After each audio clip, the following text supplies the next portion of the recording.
Assalamualaikum warahmatullahi wabarakatuh.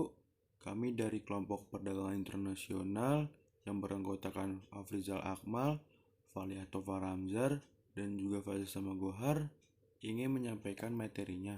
Langsung saja, pengertian perdagangan internasional secara lebih lengkap. Perdagangan internasional atau juga international trade dapat didefinisikan sebagai kegiatan jual beli antara satu negara dengan negara lain, baik berupa barang atau jasa-jasa dan melewati batas daerah satu negara. Misalnya Indonesia mengadakan hubungan dagang dengan Jepang, Tiongkok, Malaysia, Singapura, dan lain-lain.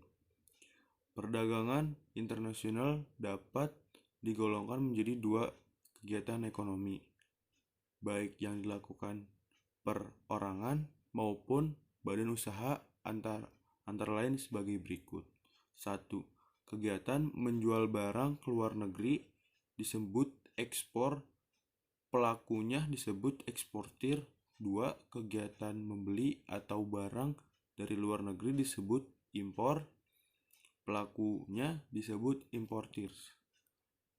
Terus ada lagi manfaat perdagangan internasional.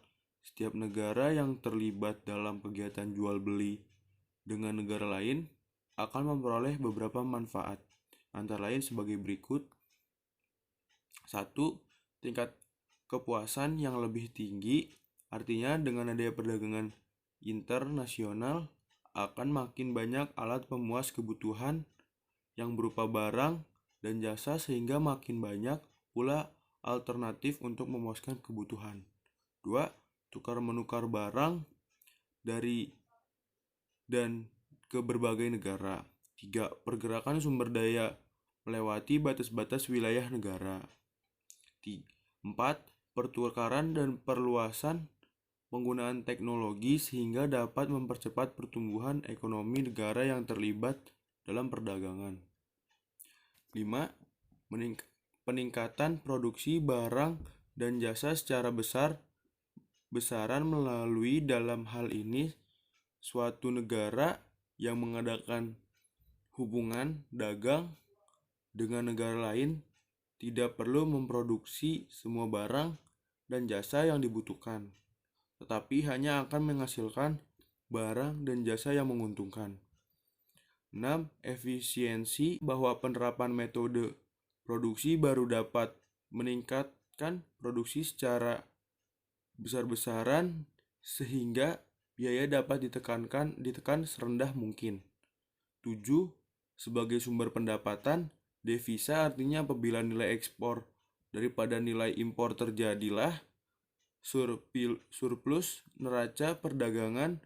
Dengan demikian cadangan devisa akan bertambah. Manfaat perdagangan internasional dapat dikelompokkan menjadi beberapa sektor, antara sektor real dan moneter. 1. Sektor real. Dalam perekonomian, sektor real terbagi atas sektor konsumsi, produksi, dan distribusi pendapatan. A.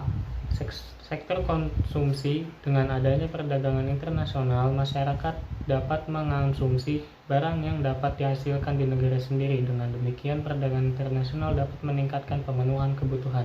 B. Sektor produksi. Perdagangan internasional mempunyai 4 pengaruh yang kompleks terhadap sektor produksi. Secara umum, pengaruh adanya perdagangan internasional terhadap sektor produksi adalah 1. Spesialis produksi. 2. Kenaikan investasi surplus. 3. Daerah pasar yang baru. 4. Dan kenaikan produktivitas. C. Sektor distribusi.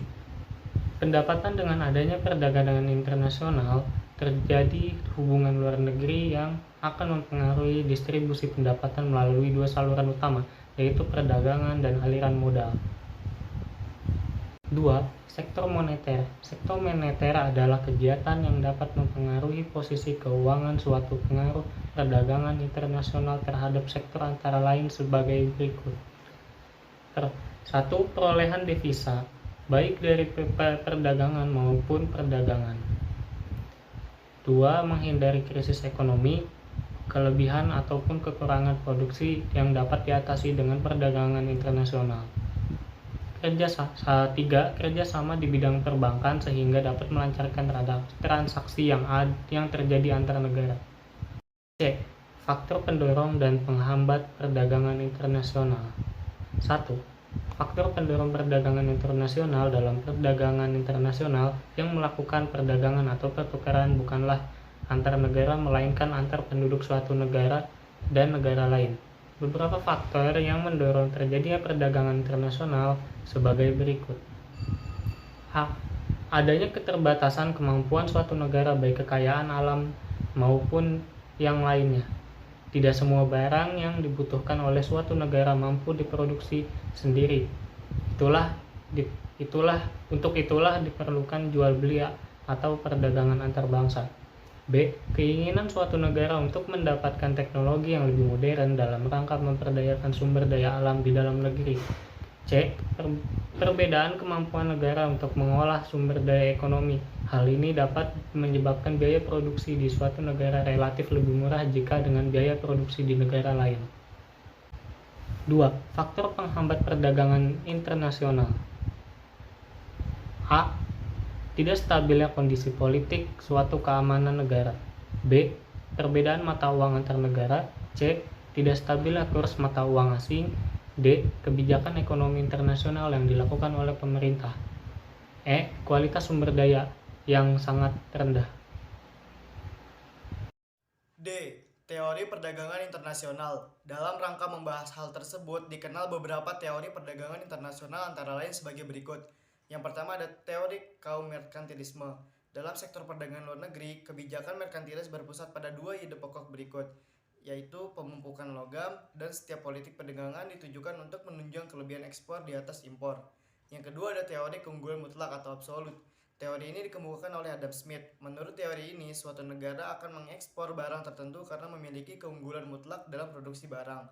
Keunggulan mutlak dalam produksi barang terjadi karena dalam menghasilkannya biaya yang diperlukan secara mutlak lebih murah daripada negara lain. Yang ketiga ada teori keunggulan komparatif. Perdagangan internasional akan terjadi dan menguntungkan jika setiap negara yang terlibat memiliki keunggulan absolut yang berbeda-beda. Jika hanya satu negara yang memiliki keunggulan absolut untuk barang yang dihasilkan, tidak akan terjadi perdagangan internasional yang menguntungkan. E. Kebijakan perdagangan internasional. Jika membicarakan kebijakan perdagangan internasional, kita harus memandang dari dua segi, yaitu segi ekspor dan impor. Keduanya memiliki permasalahan yang berbeda. Sebagai eksportir, persoalan yang dihadapi berkaitan dengan masalah penyediaan barang dan memasarkannya.